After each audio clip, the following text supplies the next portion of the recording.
Inspector Carr investigates.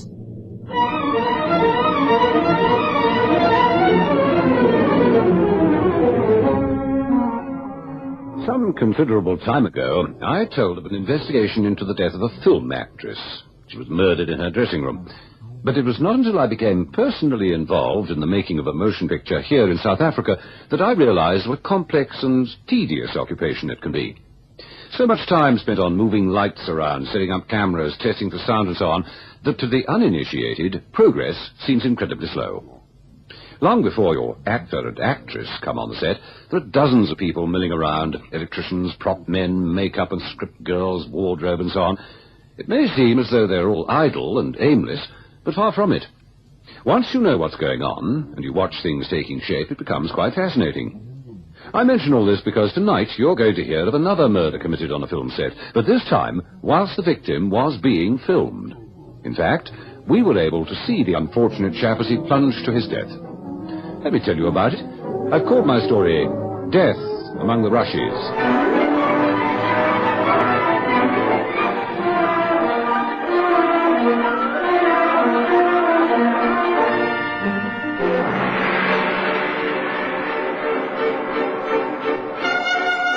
Because of the many miles of greenery, its hills and vales and ever-changing scene, most Apex films were shot within easy distance of its main buildings. In the case of Victor Standish, shot was the operative word. All right, Ian, take the wretched stuff away. Right, Chief. Yes, sir, darling, there's no point in you hanging around here. Why don't you follow everyone else's example and go home? Go home, you say? Go home? We're moving. Chief Inspector Carr. Yeah, that's right. Are you Mr. Samuels? At the moment, I don't know who I am, what I am, and why I am. All I do know is that I've just seen £500,000 go down the drain. You've got to find this one here. You've got to. Now, all right, Deb, all right. This is Deborah Kingsley. No doubt yes, you've heard... yes, I've had the pleasure of seeing and hearing Miss Kingsley on the stage as well as the screen. Mr. Carr, you won't have to look far for the brute. Now, go home, Deb, go home and stop making these wild accusations. What I told our police sergeant is true. You see... Look, if you don't mind, I'd rather start this investigation somewhere else. All this noise going on. I tell you, you're wasting your time. I'm warning you, Deborah. Just a moment. Now, Miss Kingsley, all I know is that Mr. Standish was shot while he was clambering over a balcony. If you have some information, I'd like to hear it. My husband. He threatened to kill Victor, and now he's done it. Your husband? His name's Donald King. Kingsley is Deborah's professional name. And where is Mr. King at this moment? Probably halfway across the Atlantic. I told that sergeant not to waste any time. Victor and I... Oh, well, we had a marvellous thing going for us. I loved him and he loved me. And... It's all right, Deborah, and I'll save it for later. Would you like to come this way, Chief Inspector? You can't see the set from here. Yeah. There you are, you see? We built this specially for the movie. At the balcony? Yeah. You see, the sequence is where Masters, that's Victor, is a guest of the Count. He's put in the room next to Francesca, the daughter. Oh, we were shooting the film. Oh, that's fine, Victor. Just hold it like that. Now you swing your left leg over the railing, and then the right, and then you leap. Are you sure you can do this? The stuntman's standing by. I told you I've never used a stuntman. I don't want a stuntman. What are you worried about, Ed? A kid could jump onto that next Okay, if you say so. Well, stand by, everybody. All right, everyone. All right. Hold it. Get ready to roll. Sound. Camera up. Take one. Action. A cut. Francesca, where's Francesca? I'm here. You're supposed to be peering behind that curtain. All I want to see is your face and your hand, nothing else. Now, are you all set, Vic? I'm okay. Right, get ready to roll. Sound. Camera up. Take two. Action. I should have let the stuntman do this. He's doing great. I don't believe it. I just don't believe it. I just couldn't believe it. He was doing fine. He leapt from one balcony to the other, but before he could get proper footing, I heard a shot, and then he fell to the ground. Well, according to the local police surgeon, Mr. Standish was shot in the back. Somebody was in that building. In fact, it wasn't the shot that killed him. He died of multiple injuries, caught his head on that stone. He died, and I'm ruined. Money, that's all you think about. Don't you see what this thing's done to me? I've just had about enough from you, Deborah. If you don't leave now, I'll order you off the set. Can you see what he's trying to do, Inspector? Can't you see? See what, Miss Kingsley? He's trying to shield his brother-in-law, that's what. Who do you think financed this film? If you don't... This was going to be Victor's last film with you, wasn't it? You hated him as much as Donald. You mustn't listen to her. She doesn't know what she's saying. My brother-in-law has put every cent he had into this movie, and so have I. Do you think he would ruin it himself because of her? Was Mr. King on the set this morning? No, he wasn't. In fact, apart from technicians, Johnson... Johnson? Well, he's the chief cameraman. There are only about a dozen on the set this morning. We were just shooting the seduction scene. No other actresses or actors other than this young lady and Mr. Standish? Oh, none. The next sequence was going to be shot in Sicily. Oh, here comes Sergeant Telling. Dr. Howard's compliments, sir. He's still at the Guildford Hospital. Right, Sergeant. Oh, you've taken statements from everyone, I take it? Yes, sir. And the bullet? Dr. Howard says that ballistics will be able to examine it within the hour. Fair enough. I take it you'll be around for the next hour or two, Mr. Samuel? I shall be here for as long as you want me. As soon as we've finished, what we have to do, we shall dismantle the set and all the equipment and then start striking, you see. Well, it shouldn't take very long, if you'll both excuse us. Sergeant Telling and I will be inspecting the balconies and the room from which the shot was fired. You're a sorry man, Telling? Yes, sir. Born and brought up in Dorking. Oh, this is quite amazing, isn't it, sir? It is indeed. The front part looks as though it's the home of a Spanish nobleman. It's all a facade. So what was this building? It's all in ruins. This used to be offices of the East Surrey Agricultural Society. Well, it's quite obvious what happened.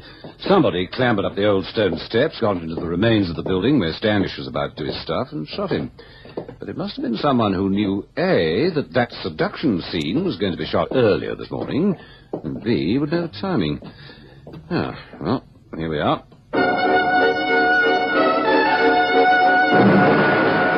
I didn't quite know what to expect, but certainly not a room with only 3 walls, which only the far end had any semblance of habitation.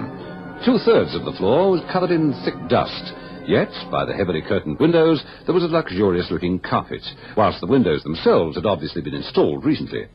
Close to the curtains were items such as 1/3 of a bed, a Spanish-style dressing table, a lampshade, all objects likely to catch the eye of the camera. Talk about make-believe, sir. Well, at least this was a solid building, Sergeant. When I went to Hollywood, I walked down the main street of what was supposed to be a town in the Midwest, and everything, the saloon bar, the sheriff's office, everything was made of papier-mâché. This floor's been walked over so many times, not much over footprints. Hello?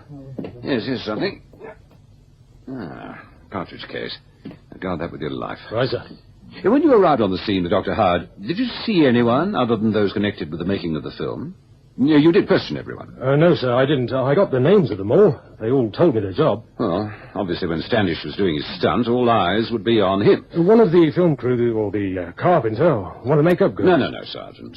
Thankfully, we can eliminate everyone employed by the Apex Film Company. Those who are employed on the set, that is. There is something that puzzles me. Something that doesn't quite gel. Oh, what's that, sir? Oh, never mind that for a moment. Do you know the geography of the Apex offices? Oh, yes, I've been here quite a few times. The offices are only half a mile up the road. Well, I don't think we can do much here.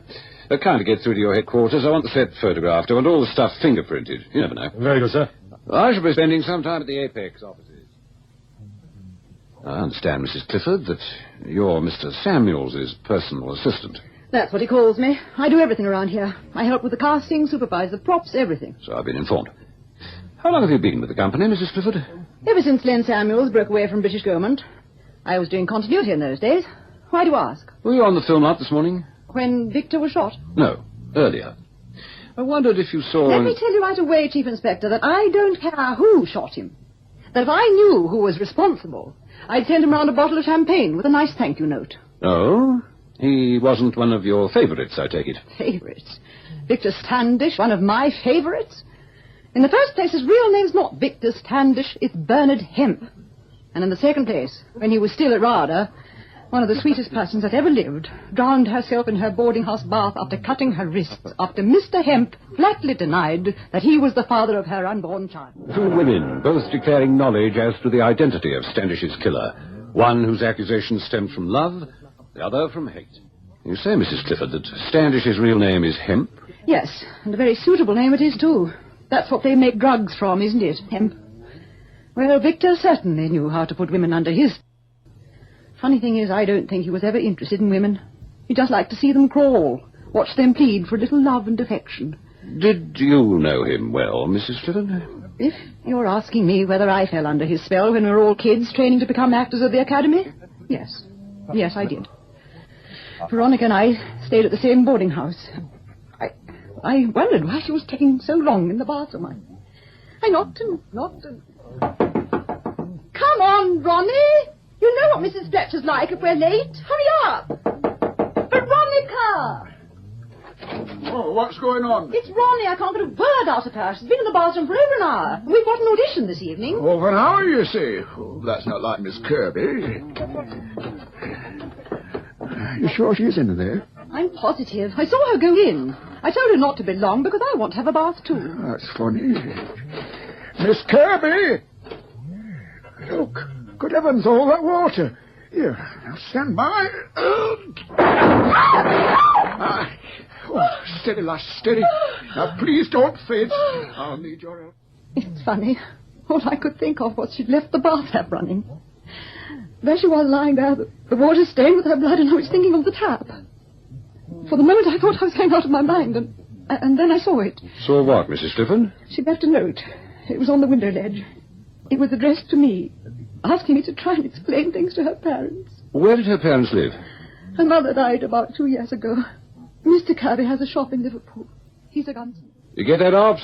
I want to know all about this man, Kirby, where he was this morning, particularly if he left Liverpool for London. Well, I want to check on Mrs. Clifford. I'd have her tailed for the next couple of days. I want to know whether she or her husband ever possessed a gun. She knew when the shooting of the film was taking place. She knew the setup. She had motive and opportunity. The information that Deborah Kingsley's husband was seen in the vicinity is most interesting. Time I had a word with him. Do you mind if I help myself to a drink since you refused one, Inspector? Go ahead, sir. I see you're looking at my hands, Inspector. Yes, they are trembling. I'm trembling all over, if you must know. Why, sir? What's making you so nervous? You are. Well, surely if you're innocent, you've nothing to fear from me. Yes, I have. Excuse me. Feel a little better, but not much. Don't you think we both ought to sit down? Sorry. Forgive me, please. Thank you.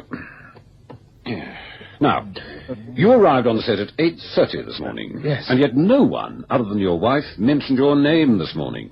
Who did you speak to? Mr. King, time is of the essence. I can't afford to waste right. time. I knew that the call was for 9 o'clock. I was going to have it out with Victor. You see, they were leaving tomorrow morning for Sicily. I loved my wife, Inspector. The worst thing I ever did was let Len Samuels cast Standish in the movie. I could have said no. Without my backing, it would never have got off the ground. 6 weeks ago, I was a happy man. Darling, I'm home. Deborah! Oh, there you are. Oh, what a day I've had. I've been with the insurance companies. Do you know how much they want as the premium for... Have you just come in? No, Donald. We finished shooting hours ago. I'm going out. Out? But what is it? Something wrong? You're looking to me as though... I'm waiting for a taxi. I'm moving in with Moira for the time being. I'm just taking this case. I'll send for the others later. Is this some kind of a joke? So we had a row last night, so I was jealous. I'm sorry. You had every reason to be jealous. There's no point in waiting until the film moves to Sicily. What are you talking about? I don't believe it. Glamour boy? You must be joking. What, do you want to be one of his harem? There's my taxi, Donald. I'm sorry. I was too numb to say or do anything. Not that I could have forced her to stay with me. I was helpless. So I went and had it out with Standish. He just laughed at me, said it was all nonsense, told me not to worry. If I had any guts, I would have... But you're wrong, Inspector. I didn't shoot him. Then what were you doing on the film set? You won't believe this. I went there to plead with Deborah. I told her... Now, just a minute. You say that you went on the location to plead with your wife. Did you? No, I didn't plead with her. No. Move those lights a little further back. Right. Oh, hello, Don. What are you doing here? Helen Clifford tells me that the entire unit flies to Sicily tomorrow morning. Well, you knew that, Don. What? Hey, you've not come to pick a row with Standish, have you? I'll do more than pick a row if I get my hands on him. Where's Deborah? Well, it looks a bit overcast. I've changed the schedule. We start shooting at 9 o'clock. Thank goodness most of the clouds have gone. I think we're going to have a great movie, Donald. I really do. But why have you really come here? You're not going to upset either of them, I mean, not while we're making a film. Last time you two quarrelled, I thought Victor was going to walk out. Then what would we have done? Get another actor. Are you crazy after we shot 52 minutes of screening time? Look, Don, the film is almost finished. There's nothing you can do here except upset them both. You'll not get it back this way, you know. So why don't you wait? In 4 or 5 days, we'll have finished shooting. You go his way, Deborah will come running home to you. You see? I could kill him. The rotten filthy... Now, please, Don. They'll be here any minute. Now, please go away. Do me a favour. Do yourself a favour. If anything goes wrong with this movie, you and me will end up in the bankruptcy court. What do I care? I can't live without her. Without Deborah, I'm nothing. And don't start talking to me about my pride like you did last time. All right. I didn't want to tell you this. Victor swore to me that he has no intention of marrying Deborah. You're out of date. Remember the premiere for Hunter's Wild? That's where he met Lady Lansdowne. When I went around to his flat last night, well, you should have seen the two of them together. Do you mean it? You're not kidding me? I believed Len Samuels. That's why I got back in my car and drove home. I've always trusted Len. He's a straight shooter. Knew he wouldn't lie to me. So I thought I'd take his advice. Let them go to Sicily together. Particularly when Len told me that Lady Lansdowne had a villa on the island. Oh, she did she? Well, thank you, Mr. King. I won't take up any more of your time. You believe me? Yes, I do. Things are falling into place. Something worried me from the very start. Now I'm beginning to see the light. Well, I can't help that, Mr. Goldstein. I know. We can't send over a unit when the leading man is dead, can we? Yes, you'll have to cancel the tickets. That's our affair. Oh, hello, Inspector. I didn't see you standing there. I'm sorry, Mrs. Clifford. I didn't mean to eavesdrop. It was just that don't apologize. It's been absolute madhouse. Poor Len Samuels is almost suicidal. I've had Equity on the phone warning me about the contract. I've had... Oh, anyway. You don't want to know all my troubles. What can I do for you? You say that you're in charge of props? Yes. Oh, well, no. I'm misleading you. We have a props department, of course. What I meant to convey was that if anything goes wrong, or some of the props are missing, who does Len blame? Yours truly. Why? You have access to guns, for instance. Oh, I see. You still think that You killed Standish. No, I don't. I've been casing the place, as they say in the classics. It would have been impossible for you to have walked into that building without someone spotting you. You're too well known. Besides... Besides what? Oh, never mind that for a moment.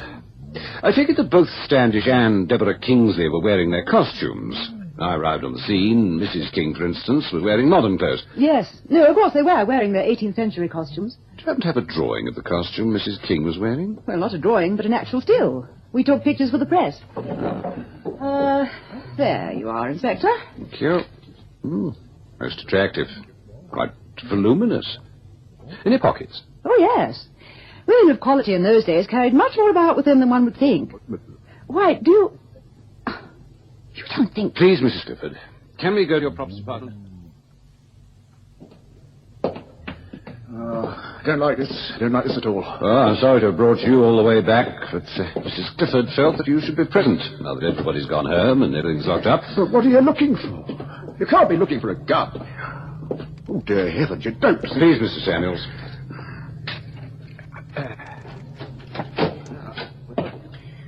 Well, there you are. This is where we keep... It's gone. It's not here. Show me. Oh, perhaps George is... Don't you see what this means, Helen? Don't you see you're putting a noose around your neck? Why didn't you keep your big mouth shut? The inspector will think... Here's the bullet taken from Standish's body, and this is the cartridge we found on the set. This bullet came from this cartridge. And there's a gun missing, a gun of this caliber. Oh, is there or is there not? I can't be expected to know everything. Ask Helen. Yes, it is the same caliber. Let's have a look at the prop book. According to the property book, that gun hasn't been taken out. It should still be here. Deborah. Oh, my giddy aunt. My maid tells me what to see, Inspector. Deborah King, alias Deborah Kingsley, I'm arresting you on suspicion that you did murder Victor Standish, and I caution you that anything you... No! I suggest that you collect some things. You're coming with me. No, he deserved it. He lied to me. I heard an actor like that, and I believed him. We're going to marry from our own film company. I suggest, madam, you don't say any more until you've seen your citizen. Oh, I didn't say anything to you, Inspector, but in my heart of hearts, I thought Helen Clifford shot Victor. As soon as she heard he'd be cast in the movie, she wanted to quit. Told me about the friend of hers who committed suicide over it. One thing, she signed a full confession, saved the taxpayer quite a bit. As she walked into the armory, it was unattended, saw the gun and a box of cartridges. I knew from the beginning that something wasn't quite right, but I couldn't see the motive. You all gave me the impression that they were in love with each other, but as soon as Kingsley was being ditched for a rich socialite, then everything gelled.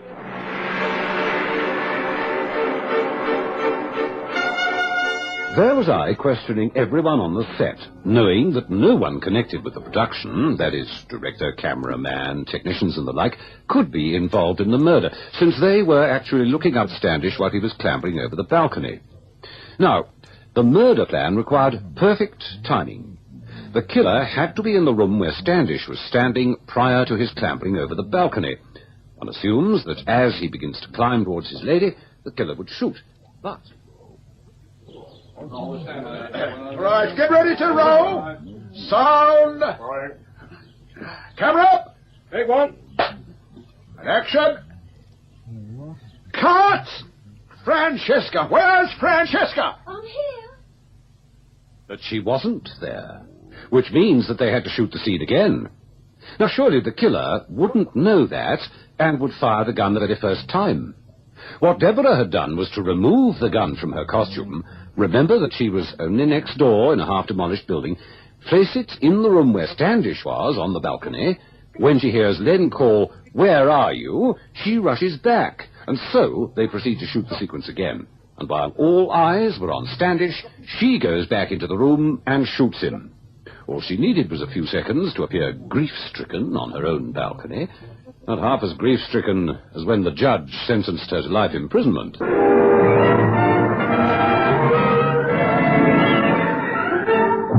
Inspector Carr Investigates, with Hugh Rouse in the title role, is written and produced by Michael Silver. Listen again next Thursday night as Inspector Carr Investigates.